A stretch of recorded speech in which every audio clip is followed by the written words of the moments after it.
Hey guys, it's Michelle. Welcome back to my cooking channel. We're gonna make some birria tacos. Quesabirria. They're so delicious. I can't wait to try them. I have a whole bunch of dried chilies. I think I exaggerated at the store today, but we're gonna use them to see what flavors we get. Anyway, come join me in my kitchen as I cook. For today's video, we're gonna need chuck roast. I have about 10 pounds. I'm not gonna use all of it. I'll let you guys know how much I use. Garlic, ginger, carrots, green onions, bay leaves, white onions, oregano. I have chicken bouillon. I have whole cumin. Here I have some sesame seeds. And I also have a variety of dried chilies, as you can see: guajillo, arbol, puya, morita, and ancho chilies. I have a pan here, a stovetop pan that's been heating up. I'm going to pour in some oil. Oh, I think I used olive oil. I meant vegetable oil. So I'll switch oils. That flavor's not going to hurt it. And I'm just gonna sear off the meat little by little, just so we can start getting it browned. Browning the meat just gives it another layer of flavor. So we're gonna brown little by little, and then we'll put it in the pot. In the meantime, into our pot, I'm just gonna go a whole onion, 2 bay leaves, and about 8 or so garlic cloves. So while we're browning the meat, after it's done browning, you get a nice color on it. Don't worry about everything because it's going to cook down for hours. We just want to get a good color and sear. Once we're done browning, we're just going to bring it over to the pot that's waiting for us. To our meat and onion and garlic and bay leaves, I'm going to add some water so we can start boiling this down. So I'm going to put it on high right now so it can start boiling. Notice how the water isn't covering the meat. It's okay. I'm gonna put the lid on for now, and then we're gonna add the sauce. Okay, I got my pan nice and hot again. I'm gonna put the garlic and the ginger. So I'm just gonna start toasting this up in the same juices and little brown bits that are left over from searing the meat. I'm also going to toast sesame seeds. I don't think I put peppercorns and the cloves in the original list because I hadn't taken those out. So I just want to get these toasted. These sesame seeds are a little toasted already, but we're gonna just lightly toast them so all the flavors can start developing. To that, I'm gonna get our whole cumin and oregano. And I'm just going to move this around, let it start toasting. There's a little bit of oil left in there.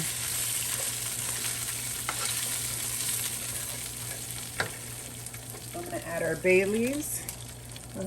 4 bay leaves here. They're 2 tiny ones and 2 large ones, as you can see.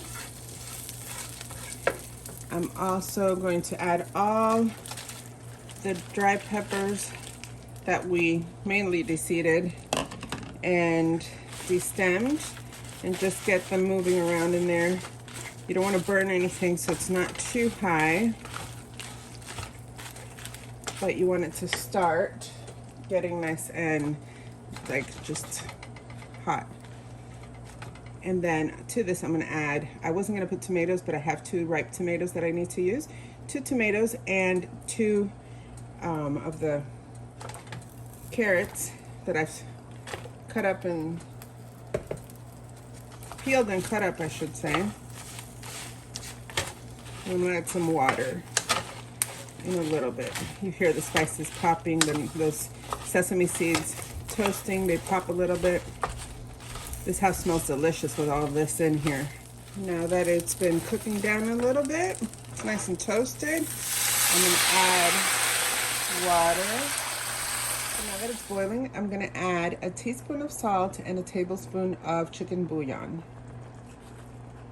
So it's been half an hour, and I just cut up the carrots to make sure they were nice and soft. and they are. I'm gonna start transferring, let me do this, all this to our blender because I'm gonna blend it up. Okay, so I'm gonna use a ladle to get all this in here. There's plenty of liquid here, so I might not use any of that broth. So now I'm blending it, and I actually added more salt and more chicken bouillon. Now I'm gonna start pouring this. It's already been cooking down for an hour. I'm gonna continue cooking it for another hour. We're almost there. I just want it to cook down another half hour. I'm gonna add half a tablespoon of salt since we need a little bit more salt. And then I'm gonna continue letting this cook down. It's been 2 hours already, and it's getting tender, but it's not there yet. I think we're ready now. Let's see. It's been almost 3 hours, so 2 hours and 45 minutes. Oh, look at that. I just tore that off. Look at that. That's awesome. So now that it's cooled down a little bit, the fat has separated, and I'm gonna skim the fat with some consommé comes out as well. So I'm just gonna take that fat layer from the top and just put it here. It's okay if we get some of the consommé from the bottom. We're gonna use this to paint our tortillas.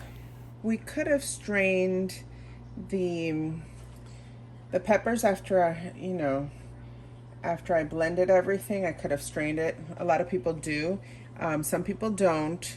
I have in the past. This is not my first time making birria, and I have in the past, but we like the consommé a little thicker, so I just didn't strain it this time. Plus, it makes such a big mess when you strain things. Now let's separate some of the meat so we can start chopping it up. You're gonna want some of the sauce as well, because then you chop it up and you put it back in the sauce so it can soak up all the sauce while it's almost shredded. So now we're just gonna start chopping this up. It is so soft, guys. Look at that. I mean, I could just shred it if I wanted to, but we're just gonna chop this up, and then I'm gonna put it back in the sauce, and we're gonna be ready to make our tacos. You're gonna need some corn tortillas. You can use flour if you want, but traditionally corn tortillas are used.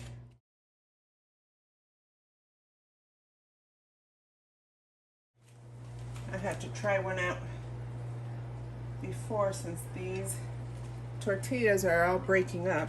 So we're gonna dip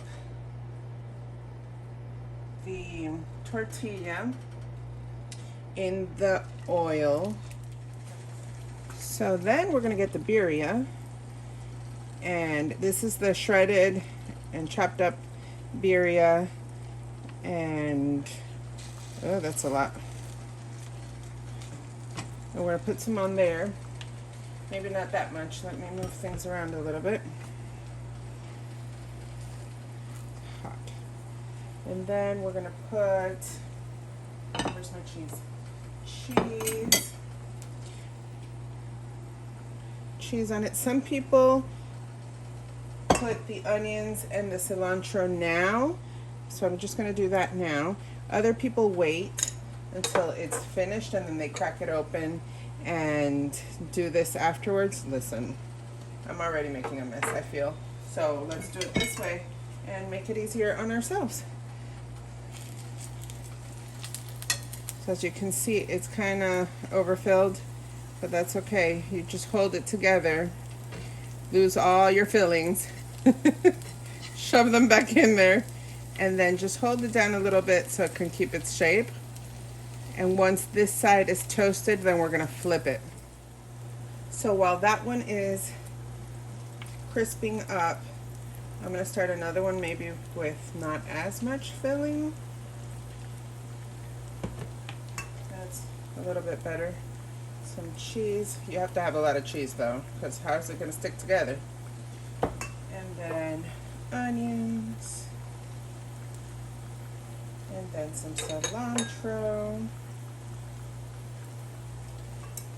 then we're going to use our little technique so we don't burn our fingers and help with the fork. See, that one's coming out a little bit, but not too much.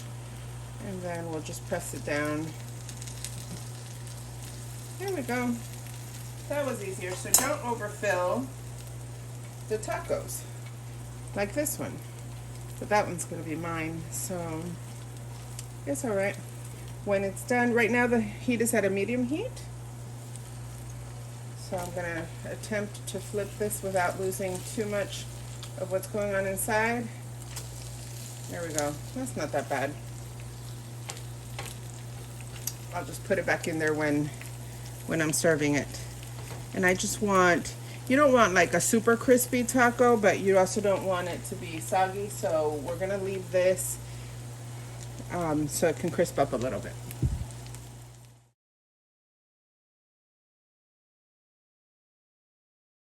These tacos are ready to eat, guys, so I'm squeezing some lime over them and I'm putting some in the consomme as well.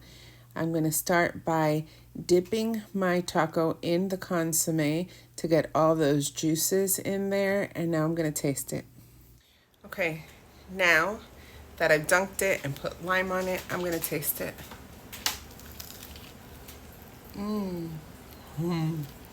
Wow, guys. That's really good. All those different chilies that we use bring so much flavor. You can taste a little bit of spice from those chile de arbol, which are the small ones that are really spicy. But I do want the girls to taste them, so I didn't use too much. But this consomme,